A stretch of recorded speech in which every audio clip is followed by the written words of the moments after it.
నిన్న హైదరాబాద్ గాజుల రామారంలో ఇద్దరు పిల్లలను చంపి తల్లి ఆత్మహత్య చేసుకుంది కదా. అదే అపార్ట్మెంట్లో సేమ్ ఇలాంటి ఘటనే జరిగింది. 8 నెలల క్రితం భార్య పిల్లలను చంపి భార్య ఆత్మహత్య చేసుకుంది. ఆ ఘటన జరిగినప్పుడు తేజస్విని దంపతులు అదే ఫ్లాట్ పక్కన ఉంది.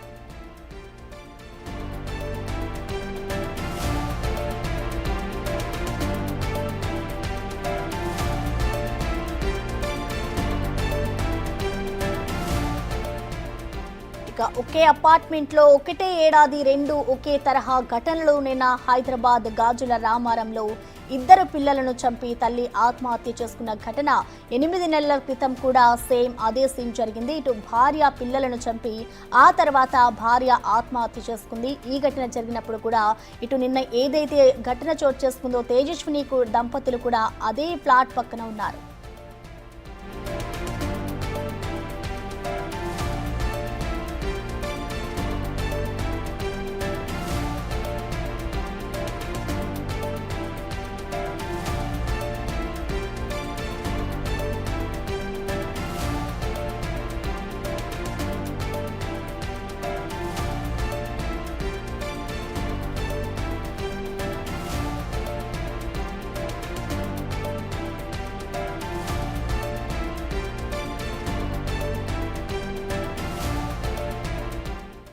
దీనిపై పూర్తి సమాచారాన్ని మా ఎగ్జిక్యూటివ్ ఎడిటర్ అశోక్ లైవ్ ద్వారా అందిస్తారు.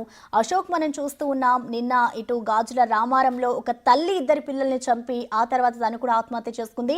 అలాగే అదే అపార్ట్మెంట్లో గత 8 నెలలు కూడా సేమ్ సిచ్యువేషన్ జరిగింది. సో మొత్తంగా ఏంటి, అసలు ఎందుకు జరుగుతుంది ఈ విధంగా, అసలు ఎందుకు ఈ విధంగా ప్రవర్తిస్తున్నారనుకోవచ్చు? పూర్తి అప్డేట్స్ ఏ విధంగా ఉన్నాయి అశోక్?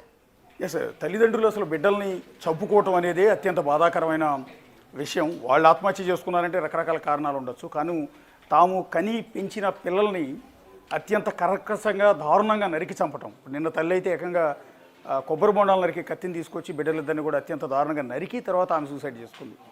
సేమ్ అదే అపార్ట్మెంట్లో అదే సహస్ర అదే జీడిమెట్లలో ఇంకొక తండ్రి 8 నెలల క్రితం తన ఇద్దరు పిల్లలకు విషమిచ్చి చంపి, తన భార్యకు విషమిచ్చి చంపి తాను ఆత్మహత్య చేసుకుని చనిపోయాడు. బెట్టింగ్ యాప్ల్లో నష్టపోయినందుకు, అప్పులు పాలైపోయినందుకు బాధతో ఆ తండ్రి ఈ విధంగా పిల్లలిద్దరిని అత్యంత దారుణంగా చంపితే, ఇప్పుడు 8 నెలల తర్వాత అదే అపార్ట్మెంట్లో తేజస్విని రెడ్డి తన ఇద్దరు మగబిడ్డలను కూడా ఇదే విధంగా దారుణంగా చంపి తాను ఆత్మహత్య చేసుకున్నారు. రెండింటికి కోఇన్సిడెంట్స్ ఏంటంటే ఒకే అపార్ట్మెంట్లో జరగటం, ఒకే వీధిలో జరగటం, ఒకే ఏరియాలో జరగటం.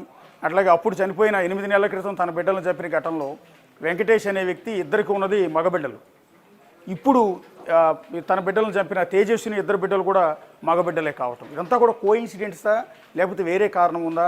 లేకపోతే అప్పుడు వెంకటేష్ తన ఇద్దరు మగబిడ్డలను ఆ విధంగా చంపాడు కాబట్టి ఆ ఘటన జరిగే టైంకి తేజస్విని రెడ్డి కుటుంబం కూడా అదే అపార్ట్మెంట్లో ఉంటూ ఉన్నారు. సో ఆ ఘటన జరిగినప్పుడు, ఆ బిడ్డలు చనిపోయినప్పుడు ఖచ్చితంగా తేజస్విని తన భర్త అందరూ కూడా వెళ్ళి చూసి వచ్చి ఉంటారు. సో ఆ ఘటన ఇన్స్పిరేషన్తో ఇప్పుడు తన బిడ్డలిద్దరిని చంపిందా, ఏంటి కారణాలు అనేది చూడాల్సి ఉంటుంది. ఇదే కాకుండా రీసెంట్గా జరుగుతున్న తెలుగు రాష్ట్రాల్లో జరుగుతున్న ఇలాంటి దారుణాలు చాలా ఎక్కువగా ఉన్నాయి. బిడ్డలను చంపే ఘటనలు, మొన్న పటాన్ చెరువులో 3 మగబిడ్డలను పెరుగన్నంలో విషం కలిపి చంపింది ఒక తల్లి.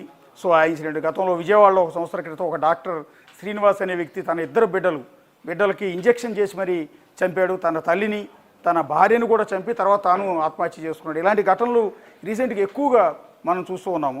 ఒకసారి ఎందుకు ఇలా బిడ్డలను చంపుకుంటూ ఉన్నారు? ఎందుకు కన్న తల్లులే ఇంత కర్కశంగా ఎందుకు మారుతూ ఉన్నారు? వీటి గురించి మనం డిస్కస్ చేద్దాం. ప్రముఖ సైక్రియాటిస్ట్ సాహితీ గారు మనతో పాటు జాయిన్ అవుతున్నారు. సాహితీ గారు నమస్తే అండి. నమస్తే అండి.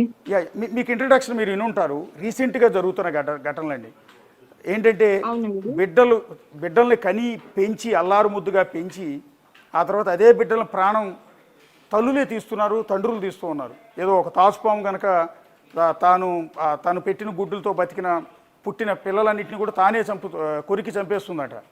ఆ టైపులో ఎందుకు మనుషులు ఈ విధంగా తమ బిడ్డలను చంపుకుంటూ ఉన్నారు? అంటే ఇదంతా చాలా రోజులుగా జరుగుతున్నది. అంటే చాలా రోజులుగా మనస్తాపం గురవ్వడం, ఏ ప్రశ్నకి సమాధానం దొరకకపోవడం, ఆ డిప్రెషన్లో అట్లా కంటిన్యూస్గా ఉండిపోవడం వల్ల సూయిసైడల్ థాట్స్ అని అలా స్టార్ట్ అవుతూ ఉండడం, ఎవరు హెల్ప్ చేయడానికి లేకపోవడం, హెల్ప్ ఇచ్చినా తీసుకోకపోవడం, అర్థం చేసుకోకపోవడం, మనం ఎలాంటి ప్రాబ్లంలో ఉన్నాము, ఈ ప్రాబ్లమ్ని సాల్వ్ చేసుకోగలమా లేదా అన్న తెలివితేటలు కూడా లేకపోవడం. వీళ్ళకి లేకపోయినా పర్వాలేదు, కనీసం చుట్టుపక్కల వాళ్ళకైనా వాళ్ళ ఫ్యామిలీ మెంబర్స్కైనా ఉన్న ప్రాబ్లమ్ ఐడెంటిఫికేషన్ అనేది జరుగుతుంది. ఓకే, వీళ్ళు డిప్రెషన్‌లో ఉన్నారు. వీళ్ళు ఇలా సూయిసైడల్ థాట్స్ తోటి ఉన్నారు. వాళ్ళు కమ్యూనికేట్ చేస్తున్నారు. మేము చనిపోతామని. మేము ఇట్లాగా నా పిల్లల్ని చూసేవాళ్ళు లేరు. ఇట్లా మాట్లాడుతూ ఉన్నప్పుడు వాళ్ళ ఐడెంటిఫికేషన్ ప్రాపర్‌గా జరగట్లేదు. ప్రాపర్ కేర్ అనేది ఎవరు ఇవ్వట్లేదు. ఫ్యామిలీ మెంబర్స్ గానీ, రిలేటివ్స్ గానీ, ఫ్రెండ్స్ గానీ, నైబర్స్ గానీ. ఇప్పుడు ఐడెంటిఫికేషనే జరగనప్పుడు నెక్స్ట్ వాళ్ళు పోనీ ఐడెంటిఫికేషన్ జరగదు. ఎవరు పట్టించుకోకపోయినా మనకు మనగాన కొంచెం అవగాహన అనేది ఉండాలి. మనం ఎక్కడున్నాం? మనం డిప్రెషన్‌లో ఉన్నాము. నెక్స్ట్ సైకోసిస్. సైకోసిస్ అంటే ఏంటంటే ఇప్పుడు అంటున్నారు గదా! తల్లి పిల్లల్ని ఎలా చంపింది? తండ్రి పిల్లల్ని ఎలా చంపాడు? అంటే వాళ్ళకి జడ్జ్‌మెంట్, డెసిషన్ మేకింగ్ ఉండదు. సైకోసిస్ ఉన్నప్పుడు వాళ్ళు మన గురించే మాట్లాడుకుంటున్నారు. వాళ్ళు మనల్నన్నా ఏమన్నా చేసేస్తారు. లేతే వీళ్ళు మనల్ని ఏమన్నా చేస్తారు. మీ నాన్ననే ఇలా చేస్తాడు. మీ అమ్మనే ఇట్లా చేస్తది. అని చెప్పి అలా ఇవన్నీ క్రియేట్ చేసేస్తారు. ఒక ఫ్యాంటసీ వరల్డ్‌లో ఉండిపోతారు. విచ్ ఈస్ ఒక ఇల్యూషన్. అట్లా ఉండిపోతారు. ఎప్పుడైతే వాళ్ళు అట్లా ఉండిపోతారో రియాలిటీ థింకింగ్, ఒరిజినల్ థింకింగ్‌లోకి ఉండరు. ఆ అనుమానాలన్నీ బలపడిపోయి వాళ్ళని వాళ్ళే హతమైపోతా ఉంటారు. అంటే ఇక్కడ డాక్టర్ గారు, వాళ్ళు కష్టం వచ్చింది, డిప్రెషన్లోకి వెళ్ళిపోయారు, అప్పులు పాలైపోయారు, రకరకాల కారణాలు ఉంటాయి. వాళ్ళు చస్తే చచ్చారు, పిల్లల్ని ఎందుకు చంపుతున్నారు అని. అంటే మనం లేకపోతే పిల్లలు బతకలేరు, వాళ్ళని వదిలి డెసిషన్ మేకింగ్ వెళ్ళకూడదు అనే లేదండి. కారణంతో చంపుతారా, లేకపోతే ఆ డెసిషన్ డిప్రెషన్ మేకింగ్ మోడ్లో లేదు. చంపేస్తారా? వాళ్ళు డిప్రెషన్ నా నా నాకేమీ లేదు, నాకు లేదు, నా పిల్లలకి ఏమీ లేదు. అలా ఒక లో సెల్ఫ్ ఎస్టీమ్‌లో, లో కాన్ఫిడెన్స్‌లో ఉండి డెసిషన్ మేకింగ్ లేదు. గిల్టీ ఫీలింగ్ అట్లా ఉండిపోతారు వాళ్ళు.